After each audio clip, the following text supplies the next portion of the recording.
Pour prévenir les conflits d'intérêts entre associés, il est souhaitable de prendre en considération, autant que possible bien sûr, les intérêts respectifs des associés. L'intérêt des pactes d'actionnaires est précisément de permettre aux associés d'organiser leurs relations de manière plus fine, plus souple, plus personnalisée aussi, que ne le fait la loi, et de manière plus discrète, moins transparente, que par le biais des statuts qui doivent être publiés. Dans un premier temps, je vous propose d'évoquer les grandes lignes du régime juridique des pactes d'actionnaires. Puis, dans un deuxième temps, nous verrons plus en détail les principales catégories de clauses contenues dans les pactes d'actionnaires. D'abord donc, les grandes lignes du régime juridique des pactes d'actionnaires. Le terme de pacte s'est imposé dans la pratique, mais il ne doit pas surprendre. Il s'agit juridiquement d'un contrat tout à fait classique. Cela signifie que, comme tout contrat, le pacte d'actionnaires doit d'abord satisfaire aux conditions générales de validité des contrats. La capacité des parties, leur consentement, l'exigence d'un contenu licite et certain. Mais ce n'est pas qu'un contrat ordinaire, c'est un contrat dont l'objet est d'organiser les relations entre associés d'une société. Par conséquent, le pacte d'actionnaires doit aussi respecter les règles impératives du droit des sociétés, c'est-à-dire celles qu'il n'est pas permis aux associés d'aménager. Par exemple, la libre révocabilité des dirigeants est un principe qui est prévu par la loi. Toute clause d'un pacte d'actionnaires qui serait de nature à entraver ce principe est nulle. Enfin, le pacte d'actionnaires doit respecter les statuts de la société, statuts auxquels il est juridiquement inférieur. Concrètement, cela signifie qu'en cas de contradiction entre les statuts et une clause d'un pacte d'actionnaires, ce sont les statuts qui prévalent, et la clause du pacte peut alors se trouver privée d'effet. De même, les décisions de la société n'ont à être conformes qu'aux statuts. Elles sont évidemment valables même si elles sont contraires à un pacte d'actionnaires. Les pactes d'actionnaires que nous évoquons sont ceux dits extra-statutaires, c'est-à-dire ceux qui ne figurent pas dans les statuts. À vrai dire, bien des dispositions contenues dans les pactes d'actionnaires pourraient tout à fait figurer dans les statuts d'une société. D'ailleurs, dans une société très souple comme la SAS, l'utilité du pacte d'actionnaires est bien moindre puisque les statuts offrent déjà une pleine liberté pour organiser les relations entre associés. En revanche, dans la plupart des autres formes sociales, le recours à un pacte extra-statutaire, plutôt qu'à des dispositions statutaires, se justifie par de nombreuses raisons. La possibilité de limiter l'accord à certains associés seulement. La possibilité de conserver l'accord secret, du moins dans les sociétés non cotées. La possibilité de définir très précisément des règles propres à chacune des parties. La possibilité de prévoir des obligations qui ne sont pas autorisées dans les statuts. La possibilité de prévoir aussi une durée limitée. Ou encore la possibilité de définir des sanctions très spécifiques. Ces nombreux avantages du pacte d'actionnaires expliquent qu'on les trouve désormais dans la plupart des sociétés, alors même qu'il y a quelques années, les pactes d'actionnaires n'existaient que dans les plus importantes. Pour autant, le pacte d'actionnaires n'est pas la panacée. On peut même considérer qu'il souffre par nature de 4 inconvénients. D'abord, le pacte, comme tout contrat, ne s'applique qu'aux parties à ce contrat. Il est donc inopposable, c'est-à-dire qu'il n'a aucun effet à leur égard, c'est-à-dire à l'égard des autres associés ou de la société, à moins qu'ils n'en soient signataires. Ensuite, en tant qu'acte extra-statutaire, le pacte est juridiquement inférieur au statut. Il doit donc les respecter, comme on l'a déjà indiqué. Et c'est là une limite à la liberté d'aménagement des relations entre associés par le biais d'un pacte d'actionnaires.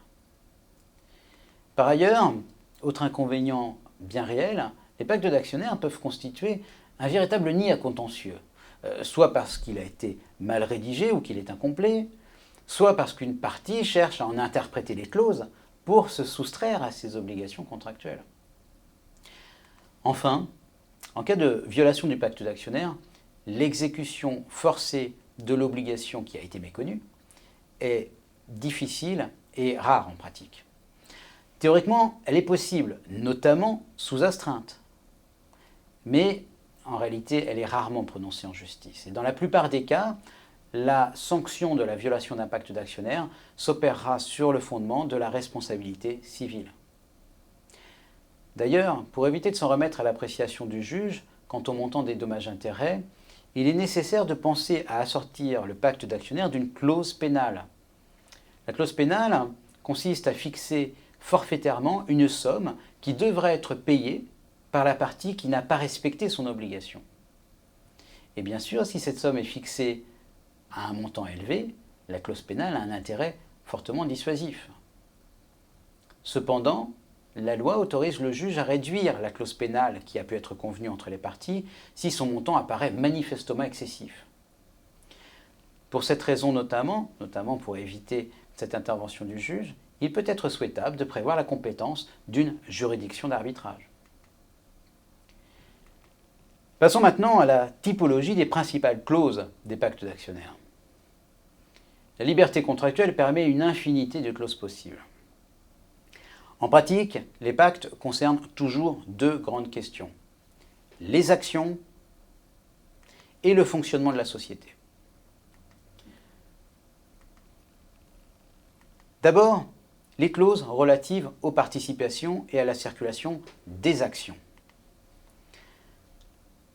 Première catégorie, les clauses qui visent à maintenir l'équilibre entre les participations des signataires.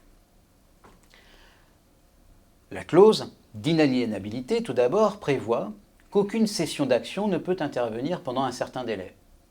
Cette clause, qui est restrictive du droit de propriété, qui y porte atteinte, n'est valable que si elle est limitée dans le temps et justifiée par un intérêt sérieux et légitime. La clause de non-agression, ou clause de non-acquisition, est celle par laquelle les membres du pacte s'obligent à ne pas acquérir d'actions supplémentaires. Une variante en est la clause de plafonnement des participations, clause de plafonnement qui, comme son nom l'indique, limite le droit d'accroître sa participation jusqu'à un certain pourcentage du capital de la société.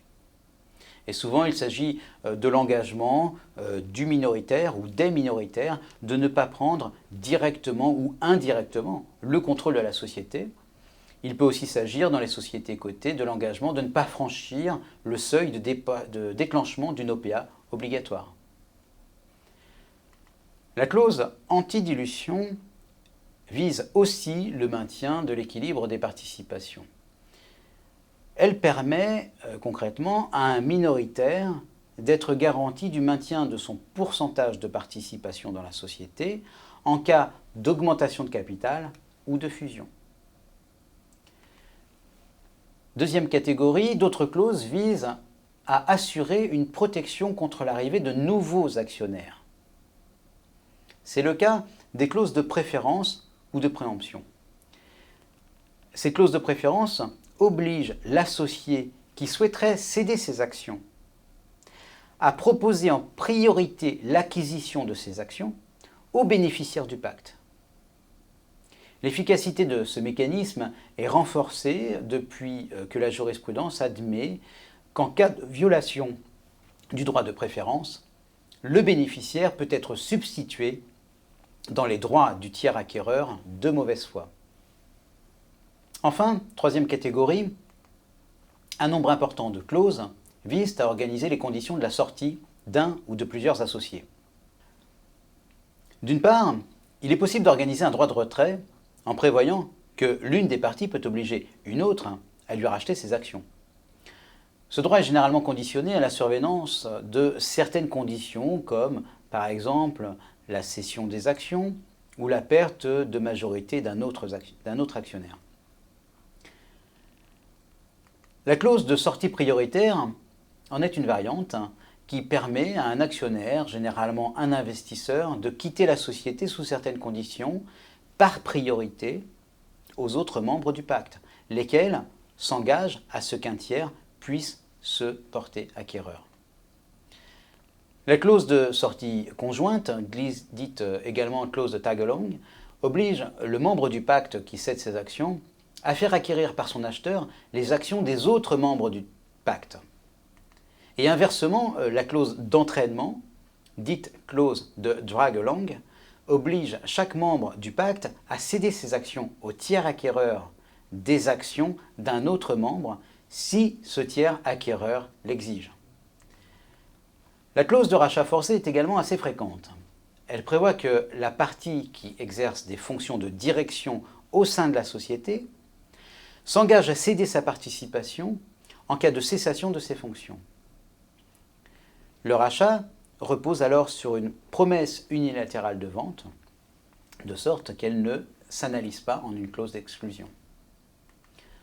Enfin, certaines clauses de sortie sont destinées à jouer en cas de blocage. C'est le cas notamment de la clause alternative qui est appelée clause américaine ou clause buyer sell. Elle prévoit qu'une des parties au pacte peut proposer à une autre partie de lui acheter ses actions au prix qu'elle fixe. Et si elle refuse, celui qui avait fait l'offre initiale est tenu de lui acheter ses actions au prix auquel il était prêt à les lui céder. Une dernière catégorie de clauses est celle relative au fonctionnement de la société. D'abord, il existe des clauses relatives au droit de vote. Elles sont d'ailleurs très courantes, on parle de conventions de vote. Elles ont pour objet de régir le sens du vote dans les assemblées. Les modalités de ces conventions de vote peuvent être très variées. Elles peuvent par exemple consister à reconnaître un droit de veto à chacun des signataires pour les décisions importantes, comme par exemple les modifications statutaires. Ces mêmes conventions de vote peuvent aussi soumettre les décisions importantes à un accord unanime ou décider que la position commune des membres du pacte sera celle qui aura été décidée préalablement à la majorité d'entre eux. On trouve aussi des clauses relatives aux organes de la société. Les clauses les plus fréquentes consistent à se répartir les postes de dirigeants afin d'assurer une répartition des différents postes harmonieuse entre les parties au pacte d'actionnaires. D'autres clauses sont relatives aux dividendes. Il s'agit de clauses de porte-fort, c'est-à-dire de clauses par lesquelles une partie s'engage à obtenir d'un tiers un certain résultat. Souvent, le majoritaire se porte fort d'une certaine politique de dividendes ou alors se porte fort de la remontée des dividendes depuis les filiales. Les clauses que nous venons d'évoquer sont les plus courantes, mais il y en a de nombreuses autres aménagées en fonction des besoins et des situations. Et c'est en raison de cette remarquable souplesse contractuelle que les pactes d'actionnaires sont devenus un outil d'ajustement indispensable à la bonne gouvernance des sociétés.